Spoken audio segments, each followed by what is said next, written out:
Honestly, it's a 10-minute interview. All I want to do is talk spoilers with you. But I'm just going to start right off the top Yeah. regarding Bishop. Just the physical exertion, not just the creative exertion, but with you being one of the filmmakers and the lead actor, but what was the physical, just the grueling physical nature of doing this movie? What did it seem as hard as it looked on screen? Yeah, thanks so much, man. I appreciate your time and the question. It was really physically demanding. I like to think of myself as a physical actor. I'd like to try to stay in shape. And, I was on a television show called Rescue Me for a long time, which was about New York City firefighters. So that was pretty physically demanding. It was on the FX network. And our one of the stunt coordinator that I brought on this movie, his name is Norman Douglas. He did stunts on Rescue Me. So we were able to work together again. We put a lot of effort into choreography, but we shot in the woods. It was 19 degrees, several nights, fighting. And there was the Joe Gad who plays the bad guys, like 200 and something pounds. He's a house. He threw me all around. Definitely a lot of bumps, bruises, fake sticky blood. But at the end of the day, dude, it's, I'm doing what I love to do. So I'm not complaining by any means. Yeah, on a narrative level, can you just talk about setting up the story and making sure the world was built well enough so eventually when that third act happens, everything just goes a different turn without giving too much away? Was that always intended, and was that a big draw for you regarding why this story works for you on a personal level? 100% yes. What appealed to me about the script, lots of things jumped out at me. And again, we have the Spielbergian, small town, beautiful beginning, or a Dante Gremlins esque town, right? Then we go into this slow burn. Elements of Sin City jumped out at me. Death Wish, crime thrillers, drama more than horror. And I love the slow burn and I love the opportunity to act. That's my passion. And I love the character for that. Then we get into this crazy Tarantino-esque third act where everything blows up, sort of like you could wink at Evil Dead, Ash, and Evil Dead. So that was another really fun aspect of it. But at the end of the day, I think this is a fun. I hope it is for people, a fun popcorn movie. But there is story, and there are elements of morality, religion, and justice.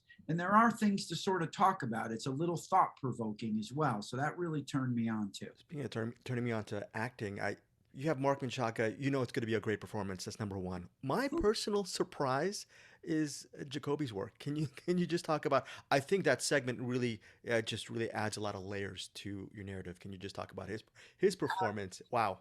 So He's amazing. And here's the deal. We have a lot of cameos from musicians in this movie. Jacoby was amazing in the movie, and I think all the musicians were. Now I have to say, when Alan Kovac, who is the CEO of a company called Better Noise Music, and he's the founder of the company. He represents all these bands: Motley Crue, Five Finger Death Punch, Papa Roach, Ice Nine Kills, Eva Under Fire, and on and on. Over 40 incredible bands.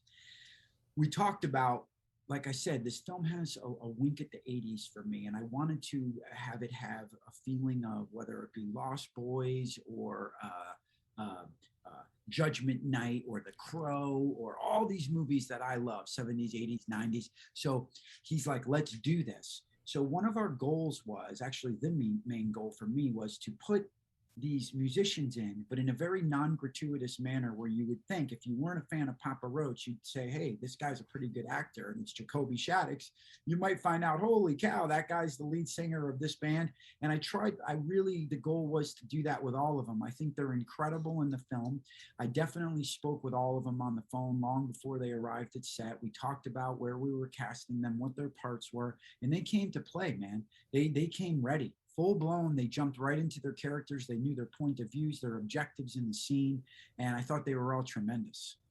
speaking of tremendous, I thought without giving too much away regarding the story structure, but there is an architectural design regarding sort of, I don't even know if it's a cave or a lair.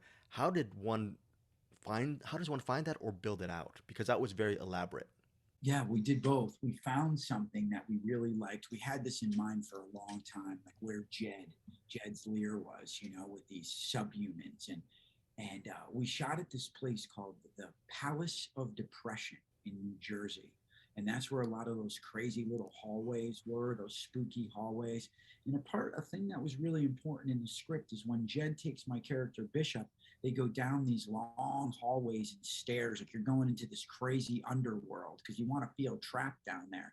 So we shot at that place, and then we recreated the main like stage. We did it in an airplane hangar. We built like a fake cave and sort of had a lot of the scenes happen in there because we couldn't stay downstairs. It wasn't practical with the crew, but we did shoot one of the full scenes there actually. And it's the one when Marc Menchaca's character brings me down and he says, "Is this the guy?" You know, in that scene where we're sort of circling with the tools, that was in the real place. And he and I just sort of, he's such a great actor because to bring him up again, we did this amazing like dance with one another where it was just our cameraman, Joe Hennigan. He's amazing, the DP. And you have to feel the camera come around and just sort of move and act and play. And it was a lot of fun to do. I gotta ask, have there been any thoughts regarding this story is not going to end, a possible sequel? Because I enjoyed this movie so much. I just wanted sort of this kind of narrative to continue, or is that not even in the ether yet? Dude, it's pretty much written.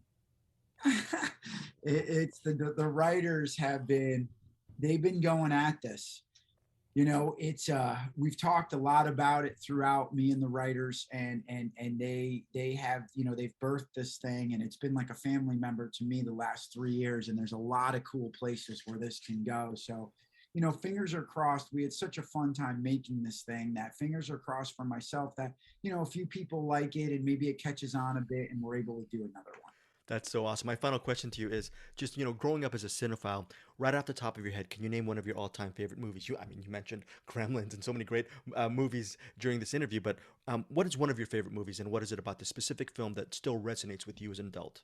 Okay, so I'll tell you this. I like three or four come to mind, but I'm going to tell you one that blew my mind and always freaks me out. Jaws.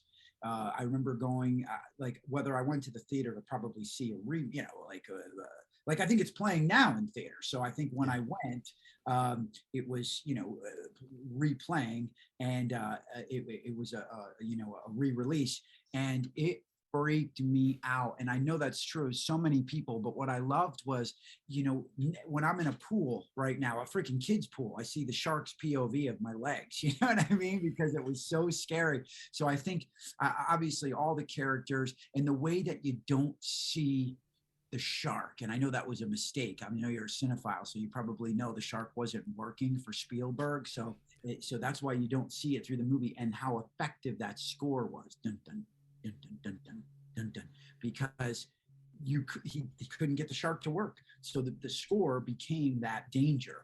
And speaking of scores, we had Kyle Dixon and Michael Stein of Stranger Things score our movie, which meant a tremendous amount to me because the wink at the 80s we're talking about it.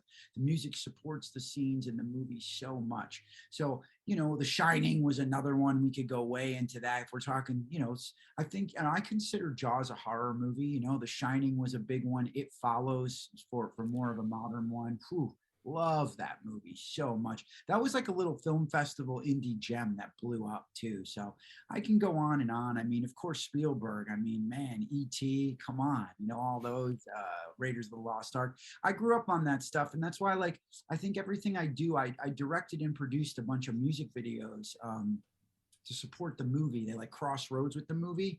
And all of mine have sort of a grindhousey or a throwback sort of 80s feel on them, 70s, 80s. That's just the stuff that I love and I want to continue to do, and hopefully expand and really make it my own. But that's what inspires me. Michael, really love this film. Thank you so much for your time, and more Robert Burke in your movies, please, down the road.